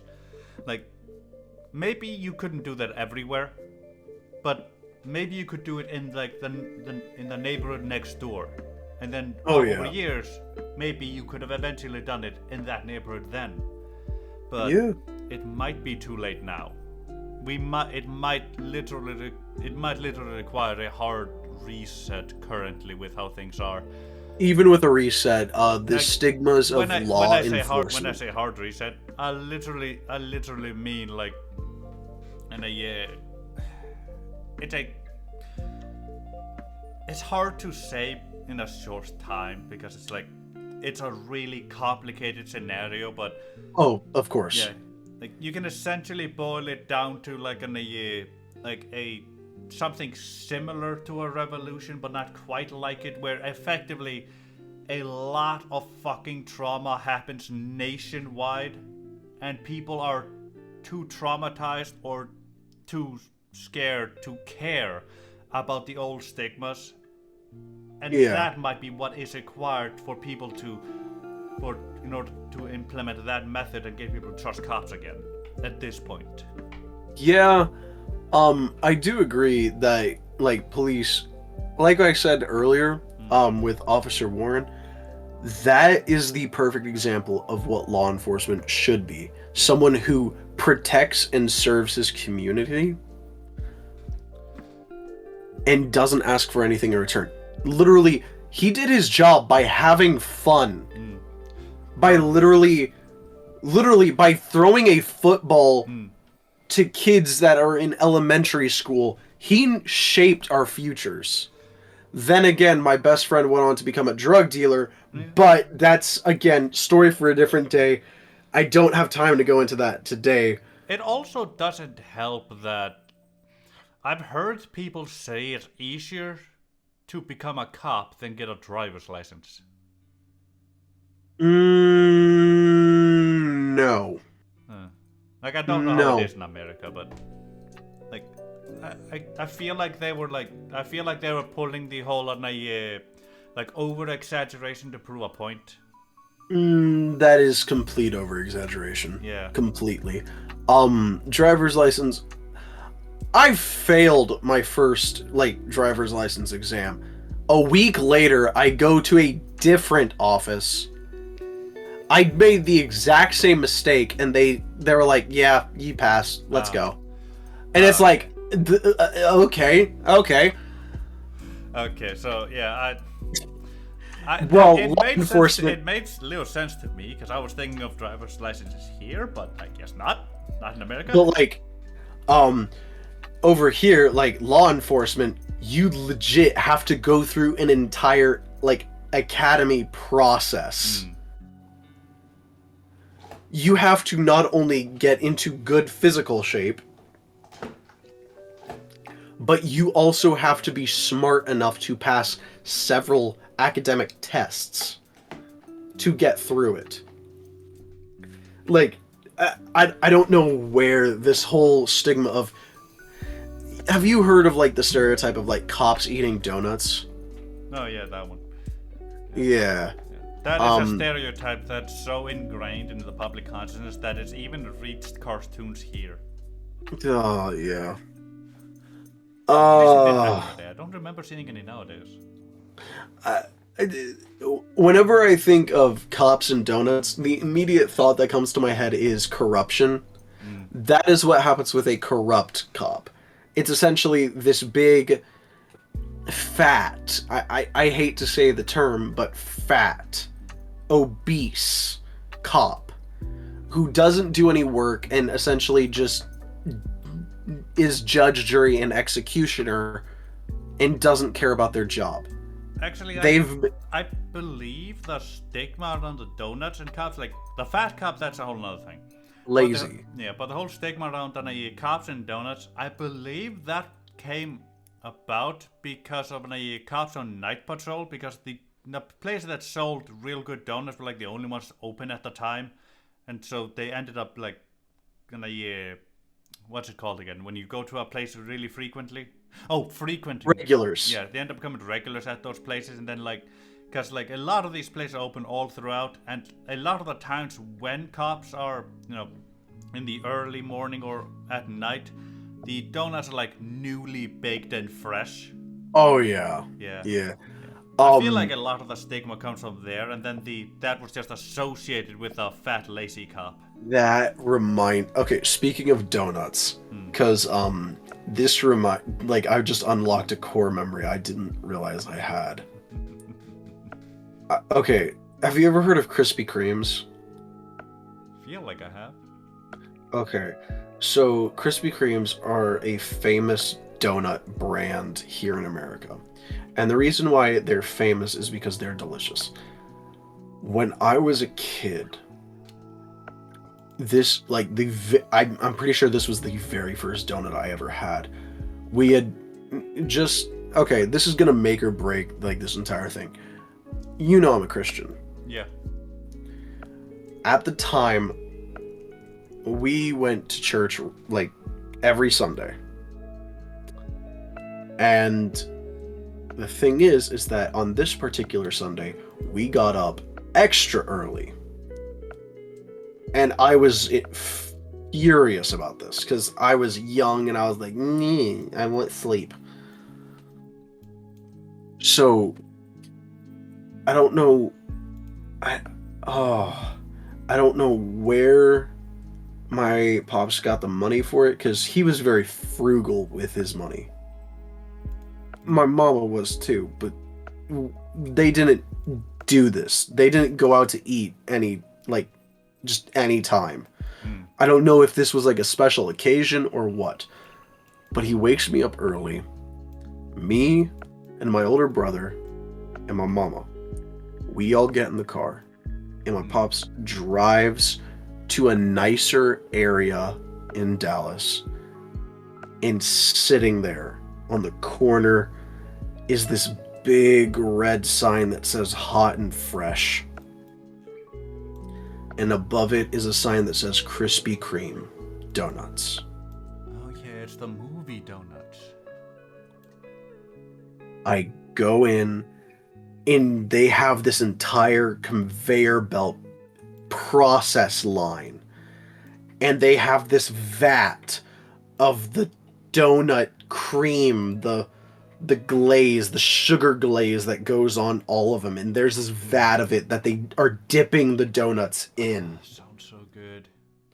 And there's this entire conveyor that has all of the donuts going through it. And I am looking at this with my 4 or 5 year old eyes. And I'm just looking at that like, I have made it to heaven. Oh, that is perfect. That was my very first experience with donuts. I can't remember the taste of that one, but I could probably taste a donut today and it will never be as good as my very first one. Oh, oh, but that I don't know. There are some of the most mundane like experiences in my life are the things I remember and bring me the most joy nowadays. And some of the things that at the time I thought were monumentous occasions are the things now that I am like, oh, well, it's just another, well, that's boring. Like, no joke. We really see things in a different light when we're kids. Yeah, Literally like, everything is new. yeah. Oh, it wasn't like everything was new. It's that time, like, have I ever told you, like, what we ever did for Christmas? Like, for my pops, what We he don't did. have any Krispy Kreme or Dunkin' Donuts in Iceland. Hmm. Apparently we used to for a time, but I guess a local brand beat them out. Just like we did with Maybe. McDonald's. That's good for y'all. Oh yeah. But I've told you what we did for Christmas, right? Yeah. Yeah, well, for my mama's side, right? Mm. You have. All right. And it's still beautiful Well, to this day.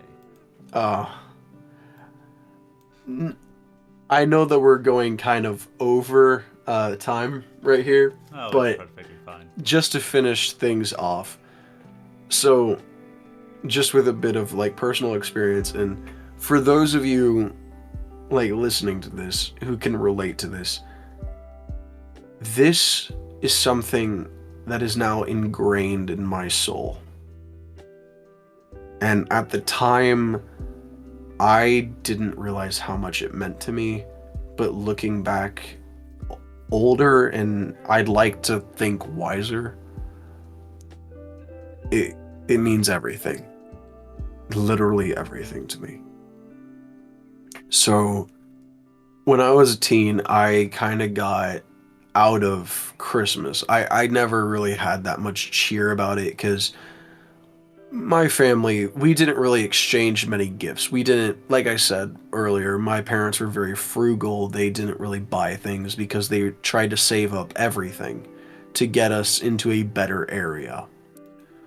So, my freshman year of high school, my parents, literally the summer between my 8th and ninth grade years, we finally had gotten enough money to move north to northern Dallas into a nice area.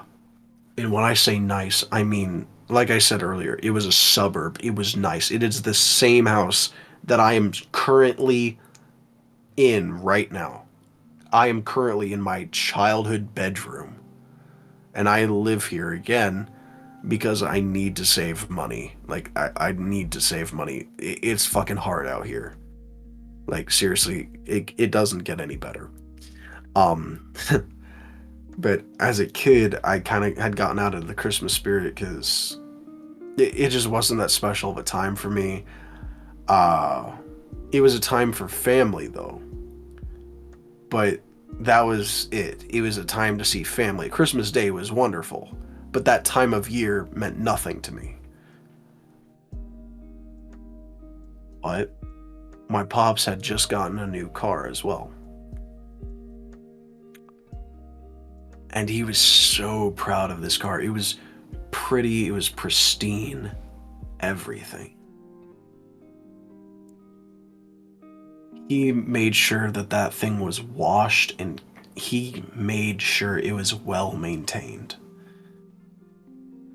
Um, and what he did was, for those of you who don't know about Dallas, there's a rich part of town called Highland Park.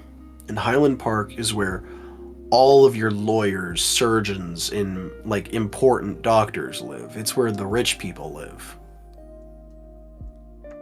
And when I say they go all out, I mean they go all out for Christmas. All out. And I remember my pops telling us to get in the car. And I was like, fine, whatever, I'll do it.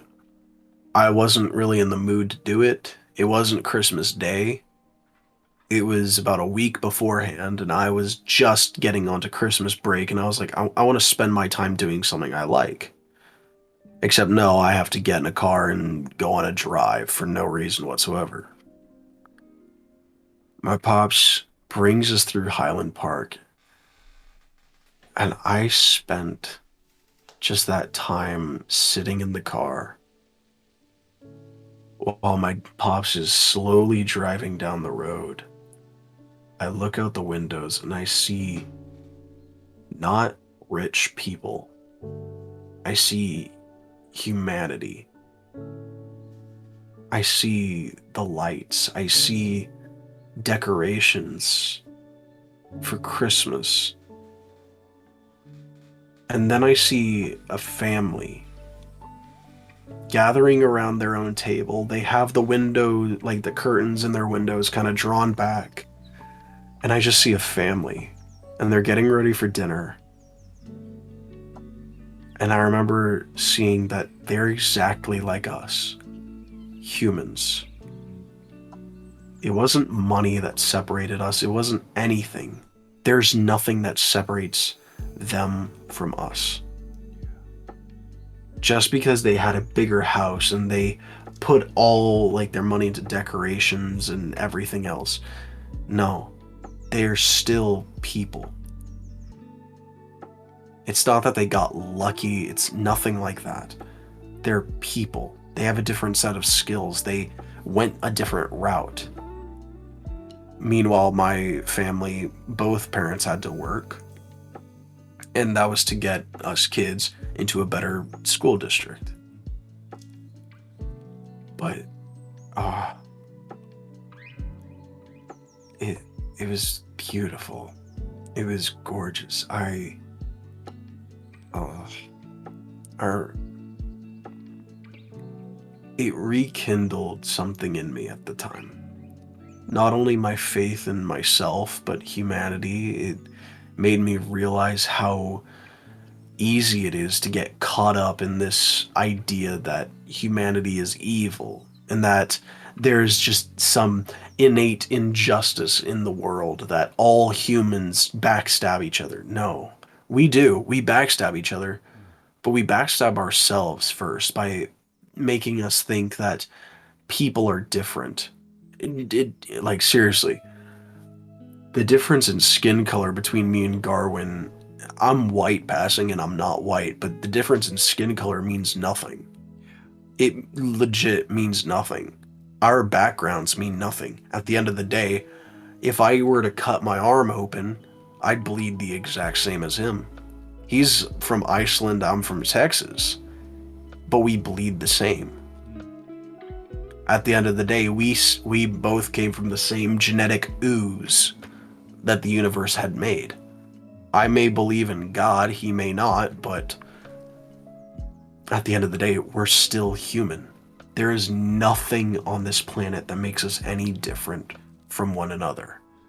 We all have individual personalities, individual identities, but we're still human. One people, one race, one species, human. And that's it. And that is what it's legitimately that moment in my life, looking in at some, just to them, it could be just this mundane daily thing that they're sitting down at the table just to have dinner. And I remember just thinking, that's us. And it just brought me to a state where I realized everything profound and prophetic about this world, it's boring, essentially. It's almost untrue that race means everything. Skin color means nothing. It genuinely doesn't. The only thing that matters is the content of one's character. Hmm. And just think, all of that I realized from a Christmas that I didn't want to have in my teenage years. It really goes to show that sometimes it's the little things. Yeah. Like just driving in a car that my pops, he was so proud of that thing. And he wanted to show it off. Like he would have honestly, in his old Plymouth, he would have never gone anywhere near like Highland Park. Never, ever. But he got a new car and he wanted to show it off because it was shiny, it was new. And then he got to show it off. But turns out it that ride wasn't for him. It was really for us. I miss so much of my childhood. I miss those years of my life. Can I go back 20 years and restart some things? not the only one who'd want to. Oh yeah. To begin with, I'd like to go back, kick my young self's ass, and tell him to you may not like it now, but fucking study. Yeah. Yeah. Biggest mistake of Um. my life was refusing to learn Danish just because I didn't like it. I would be trilingual now if I had. Oh damn. Yeah. Um. That's one thing I wished I could do is go back in time and like you said, kick my younger self and say study like my abuela Spanish. That way I wouldn't have to relearn it. Yeah. Like, you But don't yeah. realize it as a kid, but when you're growing up, that is when your mind is most susceptible to learning new languages. Oh yeah. Yeah. Like, kids pick up languages freakishly quick. And you Yeah. will never have the same ability again. Yeah, instead I learned Elvish. Yeah. Yeah, I spent my days wisely, didn't I? Oh yeah. I was telling you in AFG that I that I was a freaking nerd and I had better things to do. Yeah. That was one of the better things I had to do.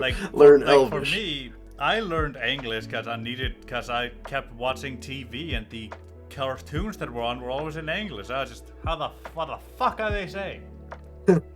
Like, I didn't learn to read English until 5th grade. I still tried to play all the video games that were out at the time for PS1 and 2. You can imagine how that went. Yeah. A pretty pictures were nice though, and I knew what people were saying. Yeah. Couldn't navigate the menu properly. Just had to go through memory. Just to close us out here, because I believe we're now coming up close on the 2 hour mark, if I'm not mistaken. About there, yeah. About there, yeah.